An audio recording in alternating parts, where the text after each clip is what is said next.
लेकिन एक बात जरूर मानना पड़ेगा, हमारे भाई इतना प्यार करते हैं। सही नहीं बोलता हूँ कि पवनवा को बोलने की जरूरत क्या है। जैसे एक जनी बोला बड़ी नाम ना रखो, नाम का धरी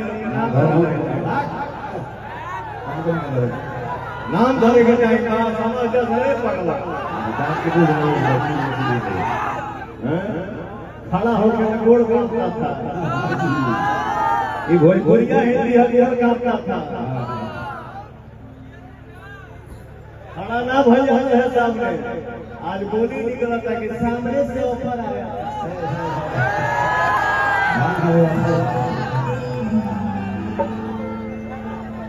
मार तो ऑफर के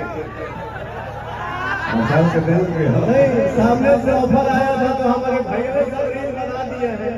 ऐसा दिन आ गया है कौन सी का